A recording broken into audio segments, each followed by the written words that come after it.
Hello artists, welcome to Watercolor Landscapes.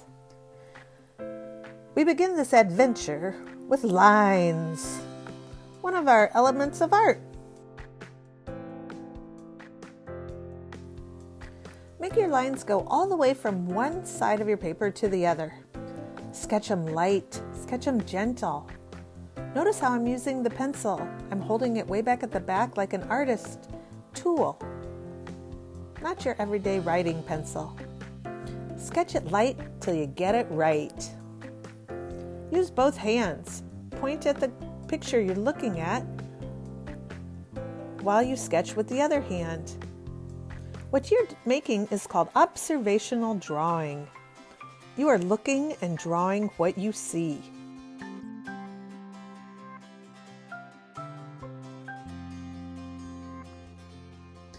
Am I making super straight lines? No, I'm using wiggly squiggly lines all over the place. Don't forget, put your name and class code on the bottom right corner. You've made it to step number 2. Grab a Sharpie. Go over your lines with a Sharpie. Draw light. Draw lovely, long, beautiful lines. Wiggly squiggly. It is going to be amazing.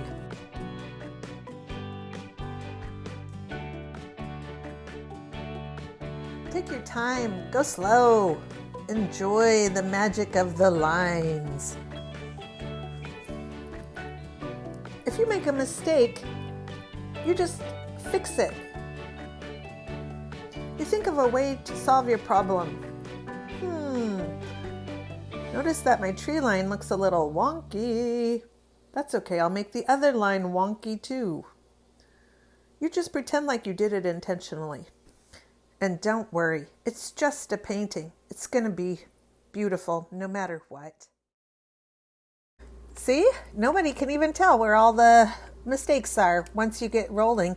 It just looks beautiful. It has rhythm. It's like a heartbeat going all the way across. Make your lines interesting. Make them short. Make them long. Make them zigzaggy. Use all the different lines you can. Repeat close lines to make them look more details. Make things look closer. Make your lines light and dusty when up in the top to make them look far away. Line density is the thickness of the line compared to the thinness of the line. And remember, click your lid back on when you're done. Next, you're going to erase. Test your eraser. If it makes marks on your paper like this purple one, don't use it. Go find another one. This one works great. Now I erase all my pencil lines from everywhere. When you finish erasing, walk over to the trash can and dump all the eraser bits in the trash. Next, we bring on the paint. It's important to get yourself set up for painting. You will need a water bucket, a paintbrush, a paint palette, and a paper towel. Take your spray bottle and spray the watercolors to activate the colors. There's a reason why they're called watercolors. They need water to work. Next, grab your paintbrush and put it in the water. Then get a dab of paint from the palette. I went straight to the paper after that. This is called dry brush technique, where you paint directly from the paint palette to the paper.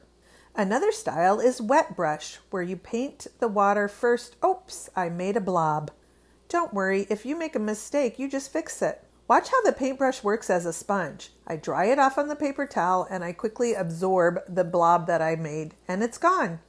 Now I go back in the water and I add another color on top. That's called blending, where you paint one color on top of the other. This makes a beautiful sunset. You may notice that my paint palette looks different than yours, and that's because I'm painting at home. But remember, when you're blending colors, you want to use colors that are right next to each other on the color wheel. Then they sort of seep into each other and make another beautiful color. I'm using the black lines as a border where I'm not putting water so that it doesn't smear into the yellow background. I'm going very close to the black line, but not over it.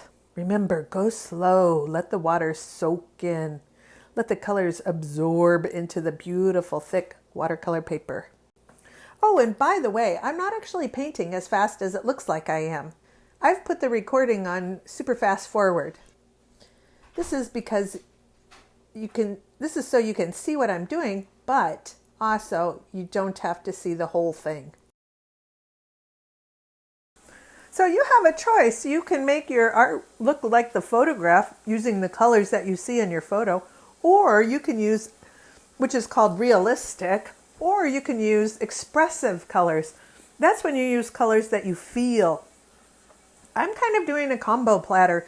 I'm using colors inspired by the photo, but I'm doing colors that I feel too. You may notice how I'll pick a certain color and then put it in all different parts of the picture, like little tiny dabs. Try it. You might enjoy doing that in your art. Now think about the color wheel as you're exploring your paint. Remember what colors make what, like yellow and blue make greens. So putting dabs of yellow on the green is going to enhance the green. Putting dabs of blue on the green is going to enhance the green too. I always like to make pink mountaintops. My friend was in a rock band in Canada that was named the Pink Mountaintops, and I always think of how beautiful it is when you get to see that in the sunsets sometimes.